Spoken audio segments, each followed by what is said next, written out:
From Montana's news leader, this is the MTN Noon News. Good afternoon and welcome to your MTN Noon News for this Friday. I'm Charlie Klepps. Let's get right to our top story. The search continues for a man missing in Toole County. Kenneth Barker has been missing for nearly a week.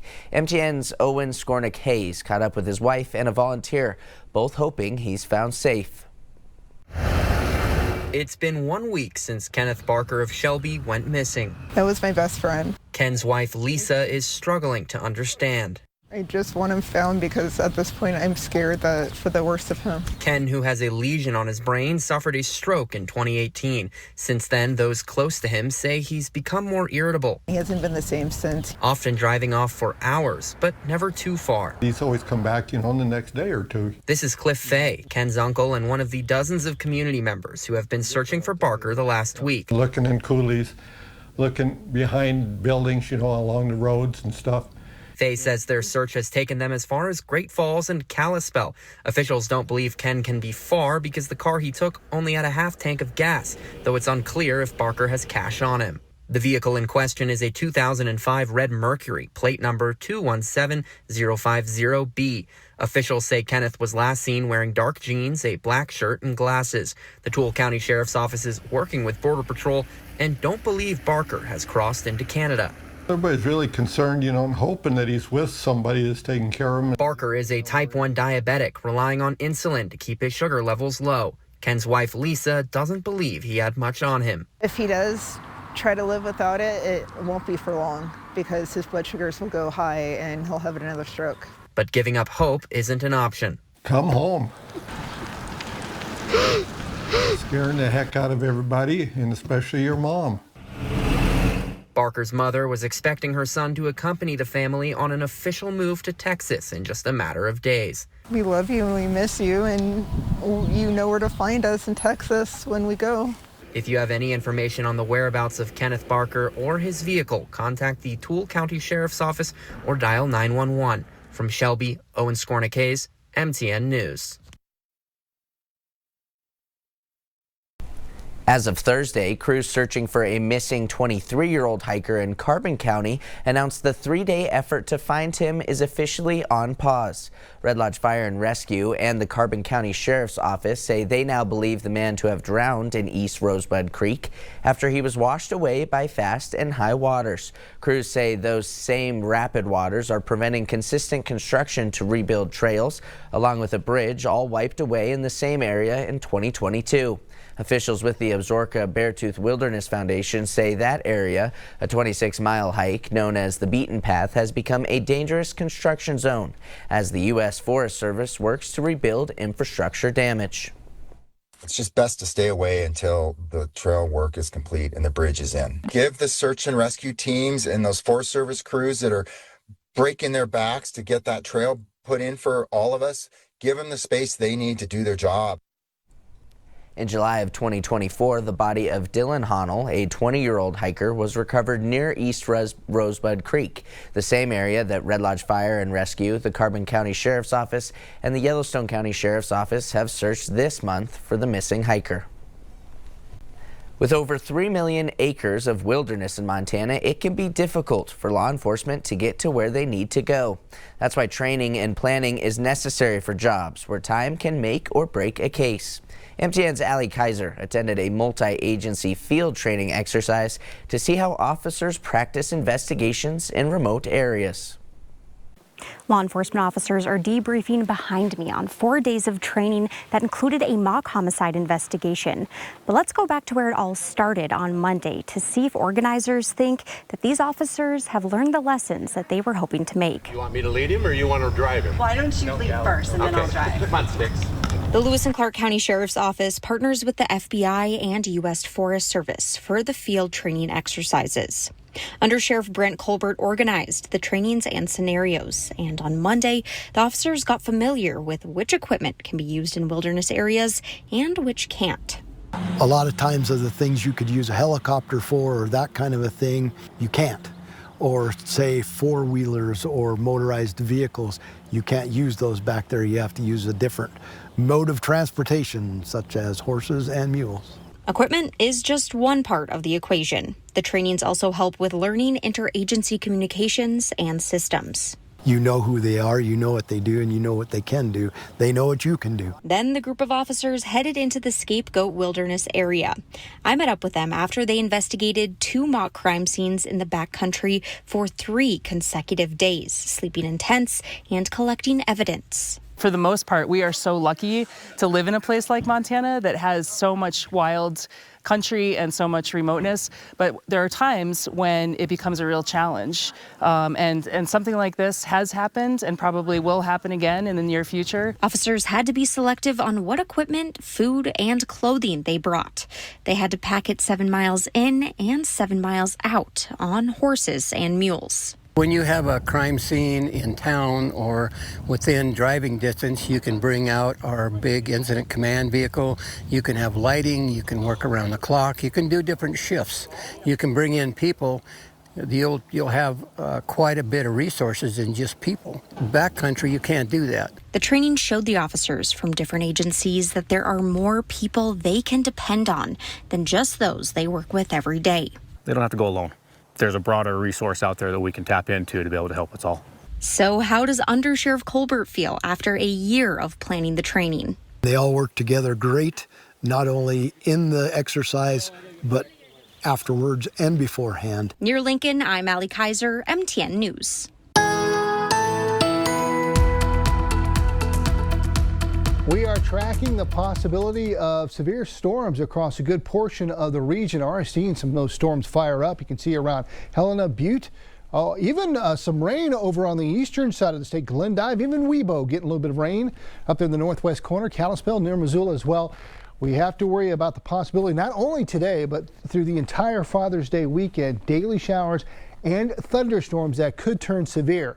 We've got temperatures in the 60s and 70s right now. Some areas seeing a good bit of sunshine, which is not a good thing on a day like today, because that's just going to add fuel to the fire that'll lend to more instability, and things could really pop as we get into the afternoon. We'll take a look at that with the main forecast coming up. Now time for today's leading look as we follow some of the other stories making headlines across Montana. A military projectile found at the Butte Silver landfill Thursday was safely detonated. According to Sheriff Ed Lester, a 105mm projectile was found at the landfill and forced the temporary shutdown of the facility. An explosives team from Malmstrom Air Force was called to the scene and detonated the ordnance without incident. Butte Police is investigating how the projectile got to the landfill. The landfill will open up to the public tomorrow. The Montana Department of Commerce will reopen the state's Section 8 Housing Choice Voucher waitlist on July 1st. Section 8 vouchers are federally funded rental subsidies for very low-income families. The waitlist was closed last August due to decreased funding disbursements from the U.S. Department of Housing and Urban Development, or HUD. According to the state, following a rent reevaluation study last year, HUD increased Montana's housing voucher standards. The Department of Commerce says that people who were on the list when it closed should have received a letter asking if they wish to remain on the voucher list. People can only apply to one of 10 regional waiting lists. Wait times vary based on demand, but have been previously years long in some areas. Your shot at big money just got even better. Montana Millionaire is back with some major changes. The Montana Lottery is upping the game. 120,000 more tickets, 5 $1 million grand prizes, a $250,000 Monday prize, and 1,800 additional instant wins. Last year, all 500,000 tickets sold out in under 3 hours, so get ready. Tickets are still $20 and go on sale at 5:30 a.m. on November 1st. A state of emergency for the Blackfeet Reservation. The tribal council says it's due to severe drought conditions. The declaration unlocks critical resources and streamlines efforts to mitigate impacts on water supplies, agriculture, and public health. This comes at a busy time for Blackfeet Fire Rescue, responding to 10 emergency calls in just a 5-hour period. MTN's Anissa Coomer caught up with the crew to see how they're coping. Emergency crews in Browning responded to a series of fires early Sunday morning. According to Blackfeet Fire Rescue, at least 10 incidents were reported within a 5-hour span. Blackfeet law enforcement services are now investigating what officials believe to be a case of possible arson. The calls involved structure fires, grass fires, and vehicle fires across multiple parts of town. Because there were just fires popping up everywhere. Fire officials described the response effort as intense, given the number of locations and limited resources being stretched thin. Other agencies like Blackfeet Fire Management, who typically specialize in wildland fires, were also called in. Officials say most fires were abandoned structures. Blackfeet Fire Management Officer Carter Gallino says he believes the fires were possibly human-caused. Because we can tell the difference between human and natural, and they were all human-caused fires. In one case, responders identified a partially burned wooden post designed to delay ignition as a timer device. And basically what it was a treated post that they lit on fire and left. And the intention was it to burn far enough to give them time to get away. And it was set to light up a bunch of rugs and eventually burn a structure. Responders were luckily able to locate the treated post before the fire reached the rugs, saving the structure. Blackfeet law enforcement services are now investigating the fires, pulling surveillance footage from nearby areas. Residents with any information are encouraged to call Blackfeet law enforcement services. In Browning, I'm Anissa Coomer, MTN News. As the U.S. Senate works on President Trump's so-called Big Beautiful Bill, a Montana group is sounding the alarm. A new report outlines how proposed changes could impact Medicaid recipients across the state. MTN's Jonathan Ambarian breaks down those findings.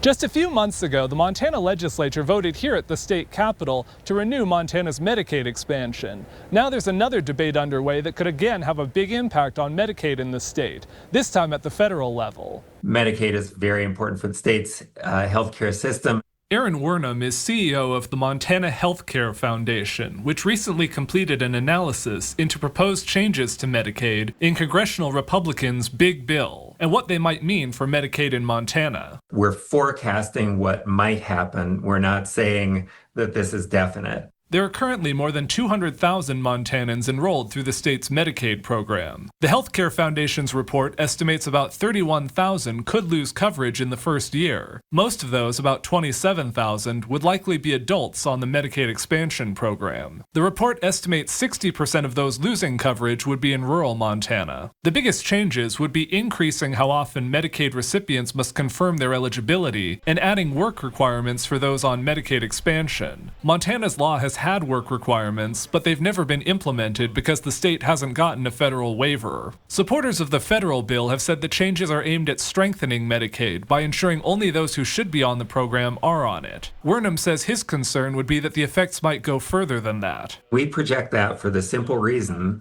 that government's not perfect. It takes a lot of work for government to implement all of these new systems to figure out who's meeting work requirements, who's exempt from work requirements. The report also estimates over the next 10 years, the state could see more than $5 billion less in healthcare spending for low-income Montanans. 80% of that could come from reduced federal Medicaid spending. The federal government pays a pretty high share of our program. So that means as changes happen, we may lose a higher proportion of federal dollars than other states. Once again, the final bill language is still being worked out. Republicans in Congress have said they hope to pass the bill by July 4th. In Helena, Jonathan Ambarian, MTN News.